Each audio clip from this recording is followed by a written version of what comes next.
Você já viu uma fortuna inteira virar poeira? Mansões de luxo desabando, obras de arte sumindo, e um testamento que virou novela na justiça? Pois é, esse é o cenário deixado por Clodovil Hernandes, um dos nomes mais extravagantes da televisão brasileira. Estilista das madames, apresentador afiado e deputado polêmico, Clodovil construiu um império. Casas com capelas privadas, suítes com saída secreta, pratarias, joias, móveis históricos, tudo digno da realeza. Ou melhor, de uma diva com a língua mais venenosa do país. Mas depois da morte dele, em 2009, o que sobrou foi escândalo, abandono e um rastro de luxo largado às traças. 2 mansões sumiram do mapa. Peças valiosas foram vendidas no leilão da vergonha. E até hoje, a justiça tenta decidir o que fazer com o dinheiro que sobrou. Sim, até o último desejo de Clodovil pode nunca se realizar. Neste vídeo, a gente vai abrir as portas, ou o que restou delas, para mostrar como o reinado de Clodovil foi do brilho ao barraco. Um império que prometia eternidade, mas acabou engolido por dívidas, processos e puro esquecimento. Se você acha que fama e fortuna duram para sempre, se prepara, porque essa história vai te deixar indignado antes de virar notícia. Por deixar mansões caindo aos pedaços, Clodovil era simplesmente o nome. Um homem que não apenas chamava a atenção, ele exigia. De nascença, era Clodovir, com R no fim, mas logo tratou de mudar o nome, a imagem e o tom da conversa. Nascia ali uma lenda, com talento de sobra e papas de menos. Nos anos 70, ele dominava a alta costura no Brasil. O ateliê dele, em São Paulo, era reduto de socialites, atrizes, primeiras damas. Clodovil não vendia só vestidos, vendia status. Quem usava uma peça assinada por ele, automaticamente virava gente da alta e cobrava como tal. Seus cachês como estilista já eram de celebridade, mas Clodovil queria mais. Nos anos 80, ele invadiu a televisão e ali explodiu. Com um microfone na mão e nenhuma trava na língua, virou um dos apresentadores mais polêmicos do país. Cutucava colegas, debochava de emissoras, criava bordões. Tinha dias em que ele era a elegância em pessoa. Em outros, virava o caos ao vivo. Na frente das câmeras ou nos bastidores, Clodovil vivia cercado de luxo. Ele não gostava de pouco. Móveis entalhados à mão, pratarias centenárias, tapeçarias importadas, quadros de artistas renomados. Tudo em sua casa tinha história e preço alto. Até o guarda-roupa dele era praticamente um museu de tecidos finos, roupas feitas sob medida, sapatos exclusivos, joias que brilhavam mais do que as luzes do estúdio. E não parou por aí. Em 2006, Clodovil se elegeu deputado federal com mais de 493 mil votos, a terceira maior votação de São Paulo. Foi o primeiro parlamentar abertamente gay da Câmara, mas mantinha posições conservadoras que confundiam a cabeça de meio mundo. Onde Clodovil chegava, não havia meio termo. Ou amavam ou odiavam. Mas ignorar, impossível. Ele não era só um artista, era uma marca, um espetáculo ambulante, um monumento ao excesso. Onde morava, fazia questão de transformar em cenário. Onde falava, deixava a marca. Onde comprava, não economizava. A verdade é que Clodovil vivia como se fosse eterno.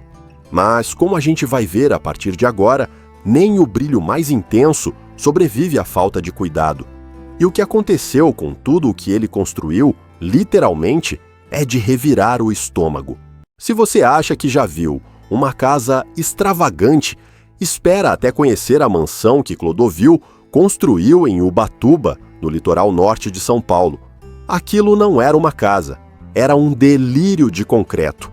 Localizada no alto de um morro, com uma vista cinematográfica para o mar, a propriedade tinha mais de 4.300 metros quadrados, E nada ali era comum.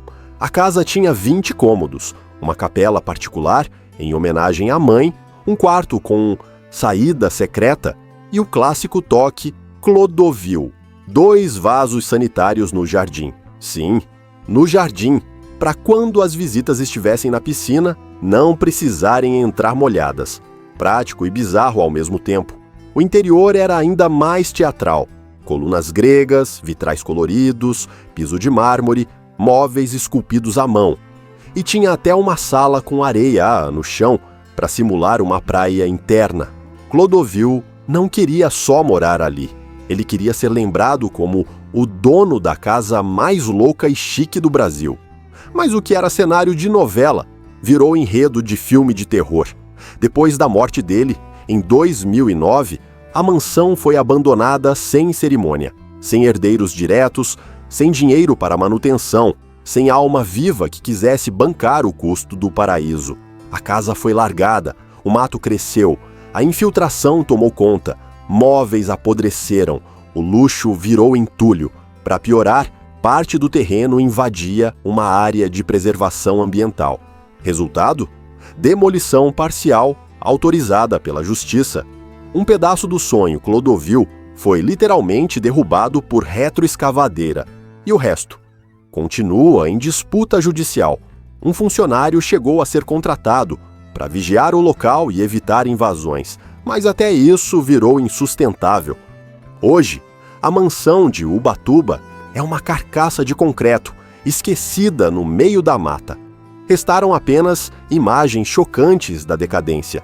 Piscina destruída, areia da praia interna misturada com lama, azulejos soltos, paredes descascadas, trincas profundas. Um verdadeiro mausoléu tropical. É difícil acreditar que um dia aquele lugar foi palco de festas, entrevistas, desfiles improvisados e noites regadas a champanhe. Agora serve no máximo de cenário para exploradores urbanos e curiosos.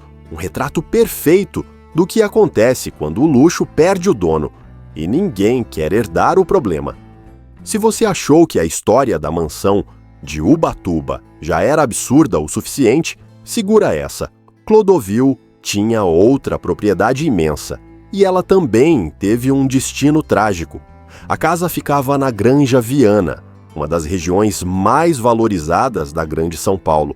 Um sobrado com nada menos que 20 cômodos, construído em um terreno de 1.370 metros quadrados.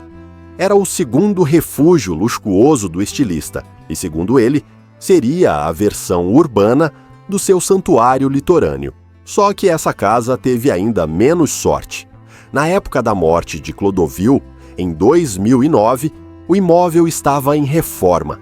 Ele queria transformar a residência em algo ainda mais imponente, com colunas de mármore, biblioteca, closet novo e uma sala de jantar cinematográfica. Só que o projeto ficou inacabado, e o que restou foi um esqueleto de concreto com cara de abandono. Sem dinheiro para finalizar a obra e atolada em dívidas, a casa foi colocada em leilão judicial.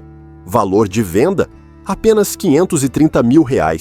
Uma pichincha para a localização e tamanho, mas o suficiente para começar a saldar os débitos deixados por Clodovil. E o novo dono fez o impensável, demoliu tudo.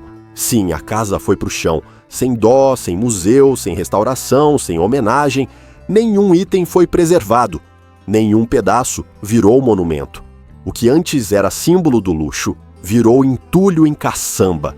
E por mais surreal que pareça, ninguém apareceu para tentar impedir. A justiça autorizou, a família não existia, e os fãs só ficaram sabendo depois que o pó já tinha baixado. A casa de Cotia virou mais um capítulo do império que desapareceu, um espaço que já abrigou pratarias, peças raras, tapeçarias. Hoje é só um lote vazio. E talvez o mais simbólico disso tudo, Clodovil, que viveu gritando por atenção, morreu em completo silêncio imobiliário, do luxo ao nada, literalmente. Clodovil não era minimalista, muito pelo contrário. Ele era o exagero em pessoa.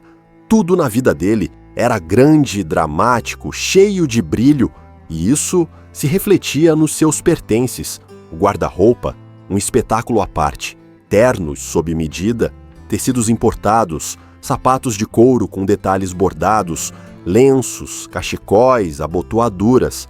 Era tanta roupa chique que dava para montar um museu da moda só com as peças dele. E não para por aí. A casa dele parecia uma mistura de antiquário, de luxo, com um museu de arte. Quadros de artistas renomados, pratarias, porcelanas, estatuetas, móveis entalhados à mão, cortinas de veludo, toalhas bordadas com as iniciais do próprio Clodovil. E claro, joias, muitas. Mas tudo isso teve um fim melancólico e altamente simbólico. Em 2012, 3 anos após a sua morte, quase todo o acervo pessoal de Clodovil foi leiloado em um bazar beneficente autorizado pela Justiça. O objetivo? Arrecadar dinheiro para pagar as indenizações e dívidas deixadas por ele. Entre os itens mais disputados, um chamou a atenção da mídia, um relógio Cartier, dado por Faustão, um presente de celebridade para celebridade que acabou virando dinheiro de indenização. No total, o bazar arrecadou cerca de R$370 mil. Valor considerável? Sim, mas nada perto do que esse patrimônio representava em termos históricos e culturais. E o mais triste, nenhuma peça foi destinada a museu, acervo público ou fundação memorial. Tudo foi pulverizado em mãos de colecionadores anônimos. A fortuna que ele construiu com décadas de carreira se dissolveu em lances silenciosos, sem pompa, sem homenagem, sem cerimônia. E a ironia: Clodovil era um homem obcecado por controle, por estética, por deixar uma marca.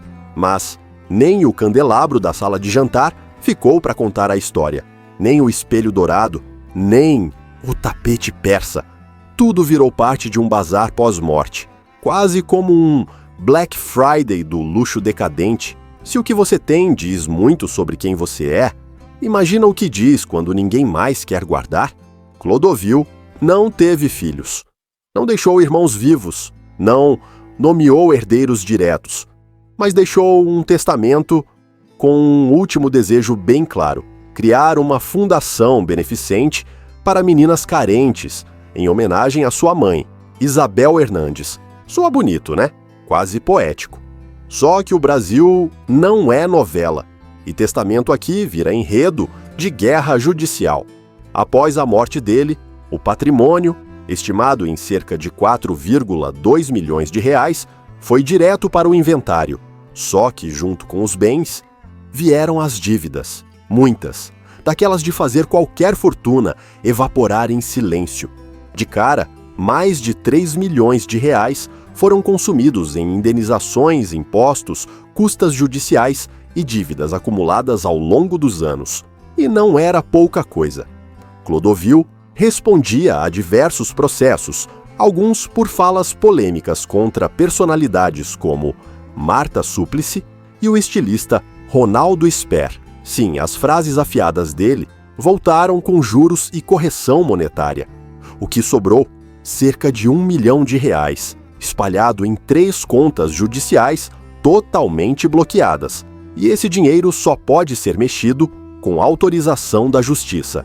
A advogada responsável pelo espólio, Maria Hebe Pereira de Queiroz, tem direito a 20% do valor remanescente, segundo o testamento.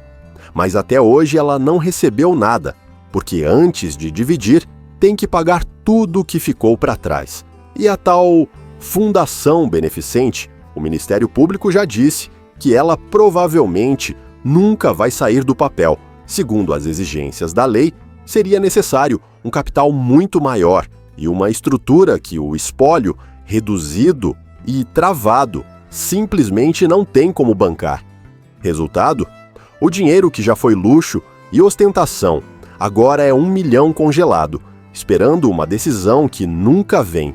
E o último desejo de Clodovil está guardado numa gaveta de tribunal, com carimbo, poeira e a burocracia que enterra qualquer sonho. É a cereja amarga no bolo da tragédia. Um homem que viveu em palácios e morreu pedindo uma obra social, terminou com tudo leiloado, demolido, engolido por dívidas e seu desejo mais nobre perdido no labirinto jurídico. A morte foi rápida, o esquecimento burocrático. Clodovil passou a vida cercado de beleza, brilho e poder. Viveu como poucos ousaram viver, com língua solta, gosto refinado e uma coleção de luxos que deixava qualquer um de boca aberta. Mas o que ficou? 2 mansões que viraram ruínas. Um acervo leiloado como se fosse liquidação. Um testamento ignorado pela falta de estrutura. E um último desejo engolido pela burocracia. Hoje, o Império Clodovil é uma lembrança em processo judicial. R$1 milhão parado, enquanto a memória dele desbota tijolo por tijolo no mato de Ubatuba. A pergunta que fica é: vale a pena acumular tanto se ninguém vai cuidar depois? Se nem a história mais luxuosa sobrevive ao descaso? O que sobra para gente comum?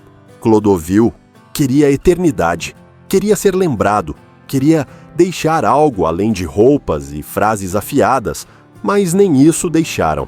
E você? Teria coragem de herdar esse legado? Morar numa mansão abandonada cheia de histórias, dívidas e fantasmas do passado? Comenta aqui embaixo. Você acha que Clodovil foi vítima da própria vaidade ou da falta de quem o amasse de verdade?